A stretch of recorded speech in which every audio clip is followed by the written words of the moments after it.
여러분 안녕하세요. 오늘은 하나님께서 이스라엘 자손을 구원하시고 인도하시는 이야기를 살펴볼 거예요. 먼저 여러분 교재에 있는 스티커지 3에서 21과 스티커를 모두 뜯어주세요.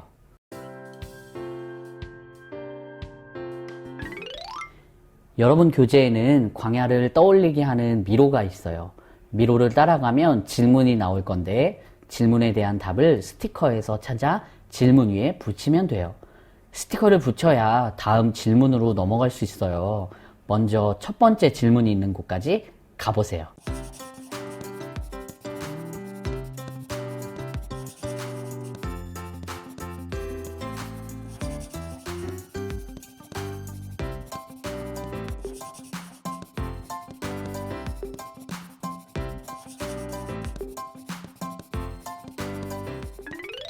도착했으면 첫 번째 질문을 읽어볼까요?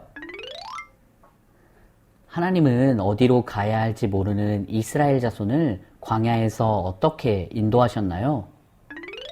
하나님은 이스라엘 자손을 애굽에서 나오게 해주셨어요. 그리고 이스라엘 자손들은 하나님이 말씀하신 가나안 땅을 향해 나아가야 했어요. 그런데 오랜 시간 동안 애굽에서 살았던 이스라엘 자손들은 가나안 땅으로 나아가는 방법을 알지 못했어요. 하나님께서 이런 이스라엘 자손들을 어떻게 인도하셨는지 출애굽기 13장 21절과 22절 말씀을 함께 읽어볼게요.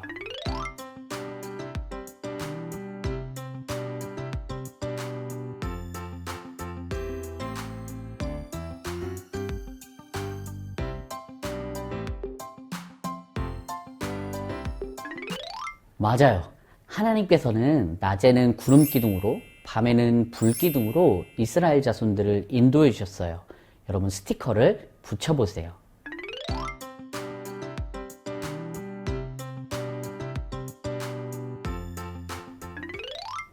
이스라엘 자손이 가나안 땅을 향해 가려면 광야를 통과해야 했어요. 그런데 광야에는 많은 어려움이 있었는데 어떤 어려움이 있었을까요? 네, 낮에는 뜨거운 태양 때문에 매우 더웠고 밤에는 매우 추웠어요. 뿐만 아니라 광야에는 전갈, 불뱀 등과 같은 위험한 짐승들이 많이 있어서 건강을 지키는 것이 어려운 일이었어요. 그래서 하나님은 낮에는 구름 기둥으로, 밤에는 불 기둥으로 인도해 주셨어요. 하나님은 불기둥과 구름기둥으로 이스라엘 백성이 가야 할 길을 알려주셨어요. 그리고 광야에서 건강하고 안전하게 지내도록 하셨어요. 만약 구름기둥과 불기둥이 없었다면 이스라엘 자손은 광야에서 살아남을 수 없었을 거예요.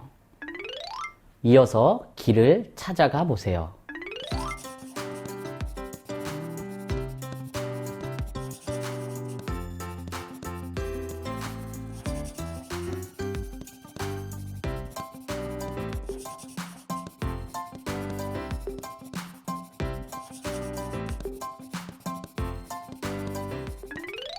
이번에는 어떤 질문이 나왔나요? 한번 질문을 읽어볼까요?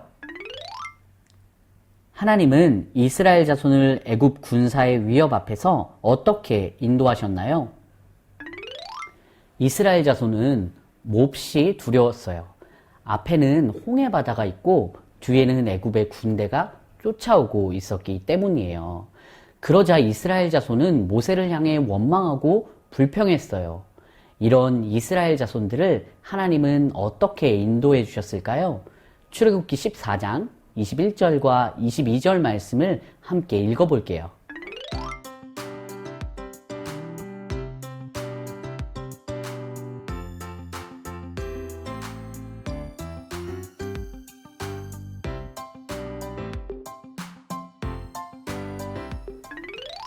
하나님은 모세에게 지팡이를 들고 손을 바다 위로 내밀라고 하셨어요.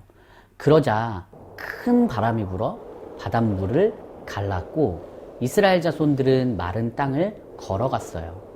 그러나 뒤따라오던 애굽의 군대들은 모두 바닷물에 잠겼어요. 갈라지는 홍해 스티커를 여러분 교재에 붙여주세요.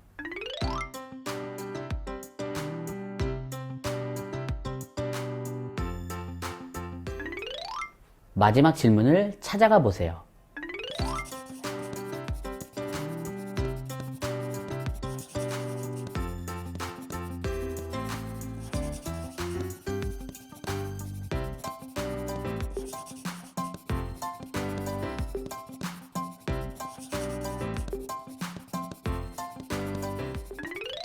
이번 질문은 무엇인가요? 질문을 읽어보세요.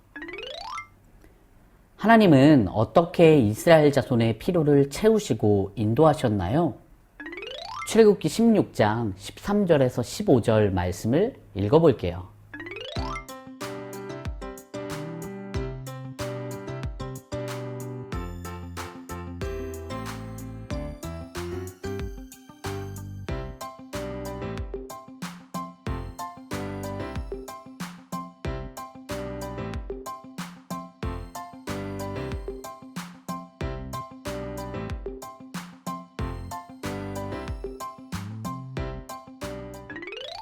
광야를 지나는 동안 이스라엘 자손들에게는 물도 없었고 식량도 없었어요.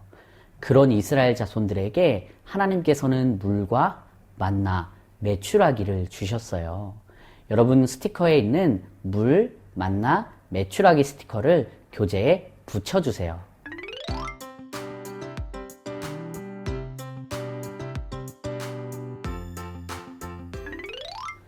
그뿐 아니라 광야에서 생활할 때는 거친 땅을 지나야 했기 때문에 옷이나 신발이 쉽게 닳았어요. 하지만 하나님께서는 이스라엘 자손들의 옷과 신발이 닳지 않도록 보호해 주셨어요. 하나님은 이스라엘 자손을 애굽의 핍박으로부터 구원해 주시고 인도해 주셨어요. 그리고 그들의 필요를 채워 주셨어요. 하나님이 놀라운 능력으로 인도해 주셨기 때문에 이스라엘 자손들은 광야에서 살아남을 수 있었어요. 하나님은 그분의 백성인 우리도 인도해 주시는 분이에요. 하나님께서 우리의 상황을 아시고 인도해 주시기 때문이에요. 그런 하나님을 믿고 나아가는 여러분이 되세요. 저를 따라 외쳐볼까요? 하나님의 능력으로 인도하심을 믿으라. 다음 22과에서 만날게요. 안녕.